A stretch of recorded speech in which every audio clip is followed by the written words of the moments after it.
Aleluia, meu irmão, glória a Deus, que bom que estamos juntos nesta terça-feira, bom mesmo, irmãos, eu amo estar com você, eu amo estar podendo servir você com a minha vida, através deste devocional.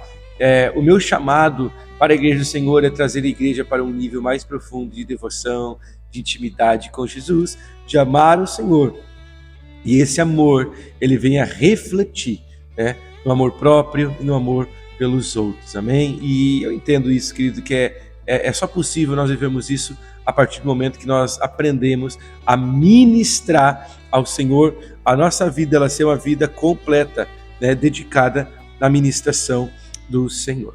Amém? Glória a Deus, falamos essa semana, nos cultos aí, bastante sobre Estevão, falamos sobre amor, falamos sobre fé principalmente, e na semana passada a gente falou bastante sobre as línguas, sobre línguas estranhas, sobre orar em línguas aqui na Igreja Vida Nova, excepcionalmente no culto de sexta, e tivemos experiências fortes, você que estava, tivemos interpretações de línguas, foi muito forte o culto.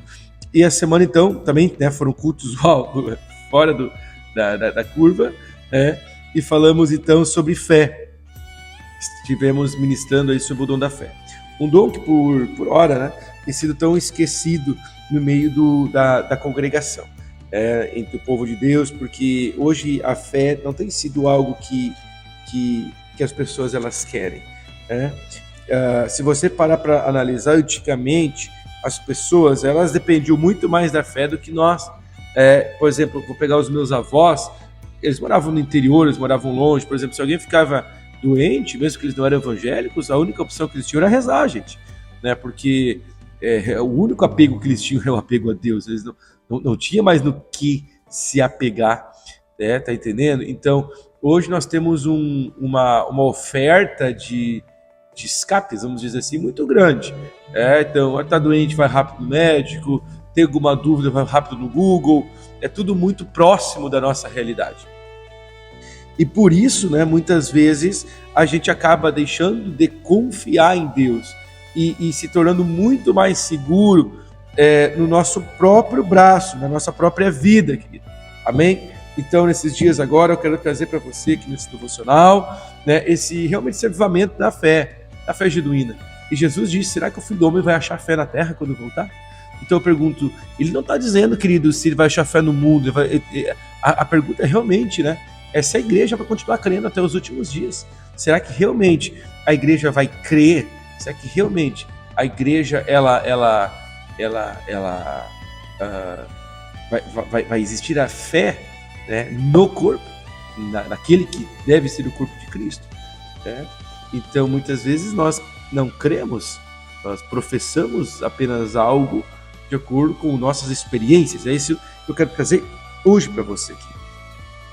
Então a palavra ela vai nos falar, em Romanos capítulo 10, versículo 8, diz o seguinte: mas que diz, a palavra está junto de ti, na tua boca e no teu coração. Esta é a palavra da fé que nós pregamos. A saber que se da tua boca confessares o Senhor Jesus e no teu coração creres que Deus o ressuscitou dentre os mortos, será salvo. A Bíblia fala que existe uma só fé. Lá em Efésios vai dizer, uma só fé. Mas nós vamos ver 3 manifestações da fé. E realmente são 3 fluires, são realmente 3, entre aspas, fés que a Bíblia vai nos falar. Quando a palavra está falando que existe uma só fé, ela está falando deste primeiro nível de fé que eu quero trazer para você agora. Que nós cremos em uma única coisa, certo? Nós cremos em uma única coisa, em um único ponto. Cremos em um único Deus. Cremos que todo homem foi pecador e pecou e foi destituído da glória de Deus. Cremos que o próprio Deus ele desceu na terra e morreu por mim, pelos meus pecados. Foi eu que matei Jesus e nada de bom havia em mim e tudo de bom havia em Jesus. E eu não sou portador de promessa nenhuma, de coisa boa nenhuma que diz na Bíblia. Mas quando eu estou em Cristo Jesus, aí eu tenho a posse, digamos assim, de todas as promessas bíblicas. Tá me entendendo? Então, essa é a fé apostólica, tá? Cremos na ressurreição dos mortos, cremos na igreja do Senhor Jesus Cristo, cremos no Espírito Santo, nós cremos, né, no poder infalível de Deus, na eternidade. Nós cremos exclusivamente em Jesus. Então não se trata aqui daquilo que você acha, se trata daquilo que a Bíblia nos fala. Então você não deve crer naquilo que a tua experiência vai mandar você crer. Você tem que crer naquilo que a Bíblia diz que você tem que crer. Tá entendendo? Então vão existir pontos que são meras interpretações, a gente sabe disso, né? A gente sempre comenta aqui na igreja de Nova, o arrebatamento é antes da tribulação, pós-tribulação, queridos. A Bíblia deixa margem para se acreditar em ambas elas. Tá? Para se acreditar não, para interpretar ambas. Uma tem, eu particularmente me filio mais a uma veia, outra veia, mas isso é interpretação, né? Não é o princípio. O princípio é a volta do Senhor e da ressurreição dentre os mortos. Nós cremos na volta, nós cremos na ressurreição dentre os mortos, né? Quer seja pré-tribulacionista, quer seja pós-tribulacionista, você tem que crer, ok? Agora, por exemplo, a respeito do pecado, pecado é pecado, não muda se, eu acho que isso é pecado, eu acho que...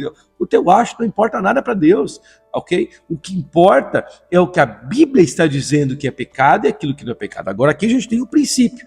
Então ele pergunta, que tanto você tem conhecido o princípio, que tanto você tem conhecido aquilo que a Bíblia ela tem trazido para mim e para você, do que é certo e do que não é certo. Isso é obediência à palavra de Deus. Nos últimos dias, o diabo tem entrado muito dentro das igrejas com discurso de contra-religiosidade. Olha só, já estou até mudando o teor, porque muita gente está pregando.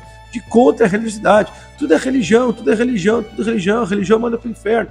E essa veia hoje dentro da igreja, ele se tornou muito mais religioso do que os próprios religiosos. Muito mais religioso do que os próprios religiosos. Então, nós temos que tomar um cuidado quanto a isso, querido. Porque começou a se crer em coisa que não é bíblica, em coisa que não tem nada a ver com as escrituras, que não tem nada a ver com princípios bíblicos, irmãos. Amém? Então, nós temos que tomar esse cuidado. Então, tudo que é puro, tudo que é verdadeiro, tudo que é de boa fama, aponta para a santidade, aponta para Cristo, aponta para a redenção. É nisso que você tem que crer, irmão. Não queime cartucho. Não queime cartucho. Amém? Cremos. Você deve crer no poder de Deus. Crer que o Senhor existe, Ele existe nos seus ambientes. Ele é galardoador daqueles que o buscam, porque a fé é o firme fundamento das coisas que se esperam e da prova das coisas que não se vê. Amém? Então, para mim concluir esse devocional de hoje, 2 pontos que você tem que entender sobre essa verdadeira fé. Fundamento apostólico da igreja, que está lá em Atos, né? Congregação e devoção, tá? Então, são 2 pontos muito importantes aqui: congregação e devoção. Você deve estar no culto, você deve participar do culto, você deve participar da célula, do culto na casa. Nós aqui na Igreja Nova chamamos de célula, né? Mas não quer dizer que nossa célula é célula de visão celular, não é. Chamamos porque todo mundo chama de célula, mas é um culto na casa, culto caseiro, igreja nas casas, né? Reunião em volta da mesa, chama como é que você quiser chamar, tá? É melhor ser chamado culto na mesa do que célula, né? Então vamos chamar culto na mesa. É importante você participar do culto na mesa, é importante você participar do culto no altar, e não é importante, é crucial, é mandamental, você tem que estar em congregação reunido com os irmãos, né? Por quê? Porque ali você vai poder estar bebendo da palavra exalada, transmitida através da vida dos outros irmãos. Você vai ouvir a palavra e aí você vai se colocar junto com irmãos e você vai andar, né, conforme aquelas pessoas elas andam também em santidade e devoção ao Senhor. E o segundo ponto é a devoção, ou seja, você estar imerso na palavra. Pastor, mas eu estou indo no culto, estou indo na célula, mas se você não está tendo intimidade em casa, querido, irmão, a tua fé está sendo vã, porque está sendo uma fé sem obras. Olha no versículo 17, que Romanos 17, de sorte que a fé, ela vem pelo ouvir, e o ouvir pela palavra de Deus. Você tem que ter essa imersão, esse conhecimento da palavra de Deus, você tem que estudar a palavra, você tem que imergir na palavra, você tem que conhecer as escrituras, amém? Você tem que ter intimidade com a Bíblia, para você crer da forma correta, porque senão você vai crer da forma errada, que nem fé é uma crença, aí realmente é religiosidade. Certo? É uma religião que você tem, não é uma fé de fato. E se você não crê na coisa certa, então você não crê que o verdadeiro Deus existe. Você está crendo que outros deuses, mesmo que você chama de Javé, Arão chamou um cordeiro de Javé, né? E também não está crendo que ele é galardoador, daqueles que o buscam, daqueles que buscam o Senhor. Amém? Então, fique com essa palavra no teu espírito hoje. Venha imergir mais na fé, imergir mais na palavra de Deus e viver isso, né? Não apenas com experiências também, porque elas são muito importantes, mas viver também fundamentado na palavra. Amém? Deus te abençoe. Fique na paz.